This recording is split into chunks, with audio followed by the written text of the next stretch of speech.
네, 안녕하세요. 투자를 디자인하다 디자이너 JSK입니다. 오늘은 웨이스트 매니지먼트에 대해서 알아볼까 합니다. 19년도 7월 4일자 기준으로 작성이 되었고요. 티커는 WM, 업종은 산업재 부분이 되겠습니다. 시가총액은 49.79 빌리언 달러로서 한 주당 주가는 117.21불이 되겠습니다. 시가 배당률은 1.77%고 배당 성장 연수는 16년이 되겠습니다. 주가의 흐름을 보시면은 작년부터 올해까지 꾸준하게 증가하는 주가 흐름을 보여주고 있고요. 이는 뒷부분에서도 말씀을 드리겠지만 폐기물 산업 자체가 산업의 성장에 따라서 꾸준하게 증가하는 구조를 가져오기 때문에 WM의 고정적인 매출 성장이 일어나고요. 그리고 WM 자체가 북미 시장에 1위 폐기물 처리 업체이기 때문에 경제적인 탄탄한 해자가 있는 기업이라고 볼 수가 있습니다. 거기에 따라서 주가의 흐름도 지속적으로 상승하는 그림을 보여주고 있고요. 웨스트 매니지먼트는 북미 지역의 주거용, 상업용, 산업 및 지자체의 폐기물 관리 서비스를 제공을 하고요. 1894년도에 네덜란드 이민자인 헨 후이젠카가 시카고에서 쓰레기를 수거하면서 시작한 기업입니다. 1968년도에는 손자인 웨인 휘젠가가 사업을 이어받았고요. 1972년도까지 북미 지역에 133개의 기업을 인수를 하면서 점점 그 기업의 크기를 키워왔습니다. 1980년도에는 서비스 코퍼레이션 오브 아메리카를 인수를 하면서 북미 최대의 폐기물 업체로 성장을 하게 되었고요. 2009년도에는 중국 상하이 환경그룹에 대한 지분 40%를 매입을 하고 2008년도쯤에는 북미 2위 업체인 리퍼블릭 서비스를 인수를 하고자 했는데 지속적으로 실패를 하게 됩니다. 이 실패에 굴하지 않고 최근 2019년도 4월경에는 북미 4위 업체인 AD, 어드밴스 디스포저 이 폐기물 처리 기업을 4.9 빌리언 달러에 인수를 하면서 1위 굳히기에 들어갔는데요. 이 AD는 280만 가구의 폐기물을 처리하는 기업이고요. 20만 곳의 상업용 고객이 있고 약 60개의 매립장을 보유하고 있는 4위 업체였습니다. 웨스트 매니지먼트는 2018년도 기준 매립지가 252개, 그리고 이러한 폐기물을 이렇게 한 곳에 모았다가 각 섹터별로 분배를 하는 그런 운송장이 314개가 있고요. 재활용 설비기지가 102개가 있습니다. 웨스트 매니지먼트의 사업 영역을 지도로 보시면은 거의 미국 전역을 커버하고 있다고 볼 수가 있고요. 최근 인수했던 AD 부분의 사업 영역을 보시면은 미국의 동남부 지역을 중점으로 사업을 영위했기 때문에 이 두 사업 영역이 합쳐지면은 어떠한 기업보다 큰 폐기물 업체가 되는 것이고요. 폐기물 업 자체가 이러한 설비 투자라든지 앞서 말씀드렸던 그런 환승 구간, 즉 운송장에 대한 유무, 그리고 재활용 처리 업체에 대한 막대한 투자가 필요한 산업이기 때문에 새로운 기업들이 이렇게 진입하기가 쉽지 않은 구조입니다. 사업 구조에 대해서 말씀을 드리면 매출 구조는 크게 5가지로 나뉘거든요. 수집, 매립, 운송, 재활용, 컨설팅을 비롯한 기타 부분으로 나뉘고요. 일정 부분 기업 내부적으로 거래가 이뤄지면은 조정, 그러니까 마이너스를 해주는 것들이 필요한데 이 부분을 제외하고 매출 비중을 본다면은 수집 부분이 65%로 가장 높은 매출 비중을 차지를 하고 있고요. 그 다음 부분이 매립 부분이 24%, 그 다음 부분이 컨설팅 부분이 12%, 그 다음에 운송 부분이 11%, 재활용 부분이 9%의 매출 비중을 차지하고 있습니다. 금액으로 보시면 2018년도 전체 매출은 14.9 빌리언 달러인데 수집 부분이 9.7 빌리언 달러, 매립 부분이 3.6 빌리언 달러, 운송 부분이 1.7 빌리언 달러, 재활용 부분이 1.3 빌리언 달러, 컨설팅 및 기타 부분이 1.7 빌리언 달러고요. 이 매출 구조 중에서 운송장에 대한 부분을 간략하게 말씀을 드리면 각 지역별로 폐기물을 들고 오죠. 한 공간에 그 폐기물을 쏟아붓고 그리고 매립을 할 건지 재활용을 할 건지 아니면 기타 다른 목적지로 갈 것인지를 정해주거든요.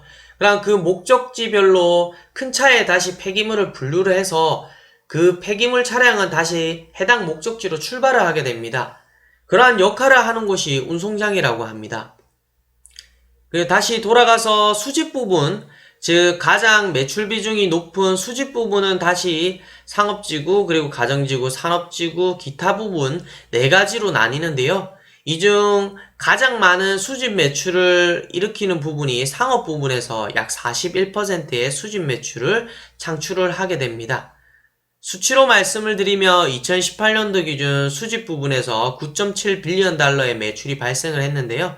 그중 상업 부분이 4빌리언 달러로 매출 비중이 41%, 그리고 가정 부분이 2.5빌리언 달러로 26%, 산업 부분이 2.8빌리언 달러로 29%, 그리고 기타 부분이 0.5빌리언 달러로 5%의 매출 비중을 나타내고 있습니다.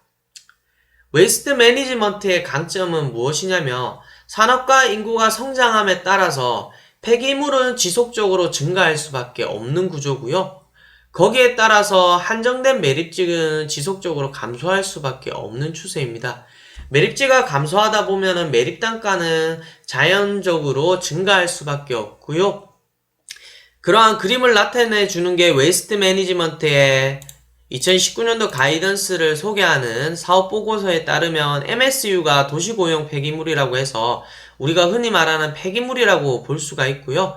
1960년도 가구부터 현재까지 꾸준하게 폐기물의 양은 지속적으로 증가를 합니다. 다만 재활용에 대한 니즈도 점점 커지기 때문에 산업이 점차적으로 재활용 설비를 확대를 하고 고도화되고 있는 지점이기도 하고요. 매립지 부분은 지속적으로 증가하다가 최근 들어서 쭉 줄어드는 웨이스트 매니지먼트의 가이던스 기준으로 본다면은 2019년도를 기점으로 매립지는 점차 줄어드는 그런 추세를 나타내고 있기 때문에 이러한 매립지가 줄어듦에 따라 매립 단가는 자연적으로 증가할 수밖에 없는 구조다라는 것을 말씀을 드리고 싶습니다. 5개년 재무구조를 보시면은 손익계산서를 먼저 보겠습니다. 2018년도 기준으로 매출액이 14.9빌리언 달러, 영업이익이 2.7빌리언 달러로 이익률이 18%에 달하고요. 순이익률은 13%입니다. 이자 비용은 0.4빌리언 달러로 그래 크지는 않고요. 이자 보상 배율은 7.3배수가 되겠습니다. 매출액, 영업이익, 전년 대비 모두 성장하는 그림을 보여주고 있고요. 순이익은 일부 조금 줄어드는 모습을 보였습니다. 다만 자사주 매입이라든지 이익의 증감에 따라 EPS는 증가하는 그림을 보여주고 있고요. 재무상태표를 보면 자산, 부채, 자본 꾸준하게 증가하는 그림을 보여주고 있습니다. 순현금 보유액은 지속적으로 마이너스 현금 흐름이고요. 대대적인 설비 투자를 하기 때문에 차입금도 끌어와야 되고 최근 지속되는 폐기물 업체에 대한 인수가 포함되어 있기 때문에 순현금 흐름에 대한 마이너스 금액은 지속적으로 확대될 수밖에 없는 구조라고 생각이 듭니다. 현금 흐름을 보면 영업 현금 흐름은 3.6빌리언 달러고요. 자본적 지출은 꾸준하게 증가해서 18년도 기준에는 1.7빌리언 달러가 되겠습니다. 폐기물 산업 자체가 지속적으로 캐파를 늘리기 위해서 폐기물 처리 설비를 늘려야 되는 구조이기도 하고요. 지속되는 기업 인수 합병에 따라서 점점 자산도 늘어나기 때문에 자본적 지출 또한 늘어날 수밖에 없는 구조였다라는 것을 말씀을 드리고 싶습니다. 이러한 영업 현금 흐름에서 자본적 지출을 빼면 프리캐시 플로우가 나오는데 18년도 기준으로 프리캐시 플로우는 1.9빌리언 달러고요. 배당금과 자사주를 모두 지급하고 나서도 배당 성향이 배당금만 봤을 때는 43%, 자사주까지 포함했을 때는 96% 수준으로 100% 이하의 배당 성향을 지급을 하고 있습니다. 그렇기 때문에 배당 성향만 놓고 본다면 향후 배당 지급 여력이 충분한 기업이라고 볼 수가 있고요. 최근 분기 가이던스 대비 실적을 보면은 EPS 그리고 매출액 모두 성장하는 그림을 보여주었고요. 이에 따라서 주가도 지속적으로 증가하는 모습을 보여줬습니다. 최종적으로 프리캐시 플로우 기준의 가치평가를 진행해보고자 하는데 웨이스트 매니지먼트의 향후 2019년도 가이던스 사업 보고서에 따르면 2019년도 프리캐시 플로어는 2빌리언 달러 수준이 될 것 같고요. 그리고 장기 프리캐시 플로어 연평균 성장률은 회사에서 5%에서 7%로 전망을 하고 있습니다. 저는 보수적으로 5%의 성장률로 잡고요. 1년 후부터 5년 후까지는 연평균 5%를 적용을 하고 N년 후에는 무성장 모델로 가정을 해서 각 할인 구간별로 기업 가치를 구한 다음 순현금 보유액을 플러스 해주면요. 할인율이 3.3%에서 4% 구간일 때 해당 기업의 주가는 매수 매력 구간에 있다라고 판단이 듭니다. 이상 웨이스트 매니지먼트에 대한 개괄적인 내용에 대해서 알아봤는데 앞서 한 표에서 말씀드렸듯이 산업이라든지 인구 성장에 따라서 폐기물은 지속적으로 증가할 수밖에 없는 구조입니다.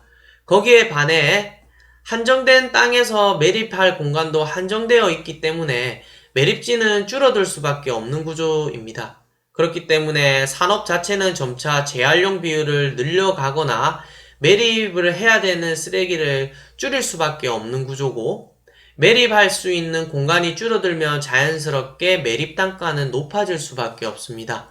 매립 단가가 높아진다는 것은 웨이스트 매니지먼트와 같은 폐기물 처리 업체의 수익성이 증가한다는 얘기로 귀결될 수가 있고요. 폐기물 산업 자체가 대규모의 자본적 지출이 필요하고, 그리고 미국이라는 거대한 땅덩어리에서 그런 폐기물 처리에 대한 운송이라든지 그러한 운송장 사이트를 구축하기 위해서는 거대한 네트워크가 필요하다고 생각을 합니다. 이 자체만으로도 이 산업이 경제적인 혜자를 가지고 있다고 생각이 들고, 인간이 지속적으로 소비하는 한, 그리고 산업이 지속적으로 성장하는 한 폐기물은 결코 줄어들 수 없는 그런 속성을 가지고 있다는 점을 명심을 하시고 관심 있게 지켜보시길 바랍니다. 이상 투자를 디자인하다 투자이너 JSK였습니다.